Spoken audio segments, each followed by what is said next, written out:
This is Channels Television's breaking news.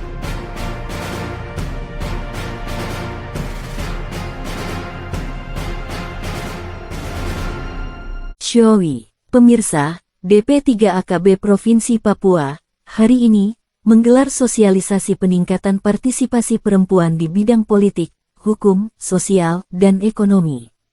Kegiatan yang berlangsung di Swissbell Hotel Cendrawasih Biak ini, menghadirkan para pemangku kepentingan, mulai dari pemerintah provinsi, pemerintah daerah, hingga organisasi perempuan.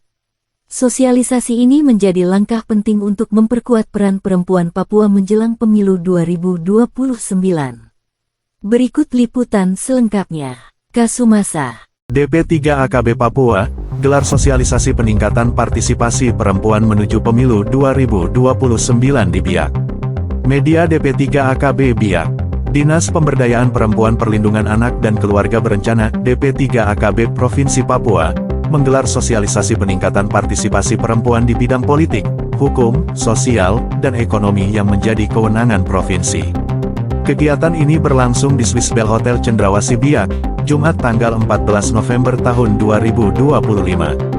Hadir dalam kegiatan tersebut, PLT Sekda Provinsi Papua Yohanes Walilo SSOS, MSI, mewakili Gubernur, Kepala DP3AKB Papua Josephine CB Wandosa SE, MSI, Asisten 1 Setda Biak Numfor mewakili Bupati, Wakil Ketua DPRK Biak Numfor Mince Anayawan SE, MPD.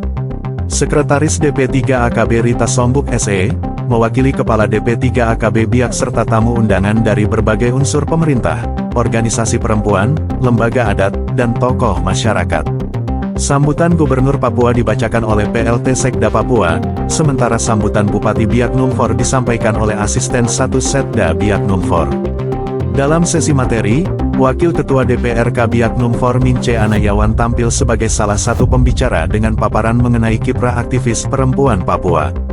Sementara itu, Kepala DP3AKB Papua, Josephine CB Wandosa, menyampaikan materi bertema strategi percepatan peningkatan kapasitas perempuan Papua di bidang politik menuju pemilu 2029, serta Kepala Kesbampol Biak turut memberikan materi. Dalam wawancara, Josephine C. menjelaskan bahwa kegiatan ini tidak hanya sekadar sosialisasi, tetapi juga langkah strategis untuk mendorong peningkatan kapasitas dan partisipasi perempuan Papua di berbagai sektor. Kegiatan hari ini sebenarnya kita sosialisasi dalam rangka meningkatkan kapasitas tapi sekaligus partisipasi perempuan di bidang politik, sosial, hukum, ekonomi. Nah, kita prioritaskan untuk tahun 2025 kita prioritaskan di Kabupaten Biak Numfor. Kita berharap bahwa sosialisasi kita hari ini akan memicu pemerintah setempat tetapi juga organisasi perempuan, lembaga adat dan agama untuk ikut mempersiapkan perempuan di adat, perempuan di agama, perempuan di masyarakat, di ormas, juga di berbagai kalangan untuk meningkatkan kapasitas ekonomi mereka, kapasitas sosial, kapasitas hukum, dan kapasitas politik mereka. Untuk tahun 2025, kami prioritaskan di Kabupaten Biak Numfor, ujarnya.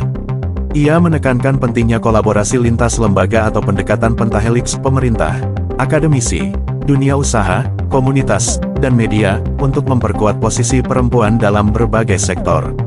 Kami berharap sosialisasi ini memicu pemerintah daerah, organisasi perempuan, lembaga adat, dan agama untuk ikut mempersiapkan perempuan adat, perempuan gereja, perempuan ormas, dan semua kalangan agar siap menghadapi tantangan dan peluang, jelasnya.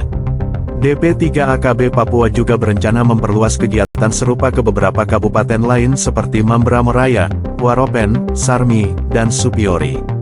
Josephine C. mengungkapkan bahwa hingga kini masih banyak kabupaten kota di Papua yang belum memiliki perempuan sebagai anggota legislatif.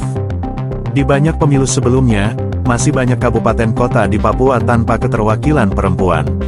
Untuk Biak, pemilu lalu hanya 1 perempuan terpilih, sekarang sudah 8. Ini perkembangan positif, katanya. Ia berharap tren peningkatan ini terus berlanjut pada pemilu 2029, seiring dengan upaya penguatan kapasitas dan dukungan regulasi yang telah disediakan pemerintah. Meski peluang semakin terbuka, terutama dengan adanya pemekaran wilayah, tantangan besar tetap datang dari budaya patriarki yang masih kuat. Patriarki masih kuat di tatanan adat, Tapi dengan pendidikan, media sosial, dan sosialisasi lintas lembaga, ruang-ruang patriarki bisa diperkecil, ujarnya. Menurutnya, perubahan harus berjalan paralel melalui edukasi di semua lini, termasuk adat, masyarakat, dan organisasi perempuan. Josephine C. menegaskan bahwa pemerintah sudah menyediakan regulasi, mekanisme, pelatihan, hingga jejaring untuk mendukung perempuan berpartisipasi di politik maupun ekonomi. Sekarang tergantung perempuan itu sendiri.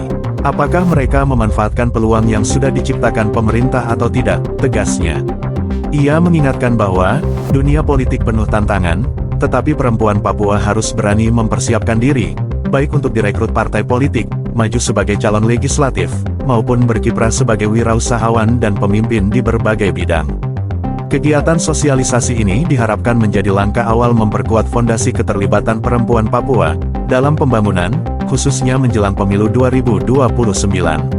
Redaksi, Jo mengabarkan.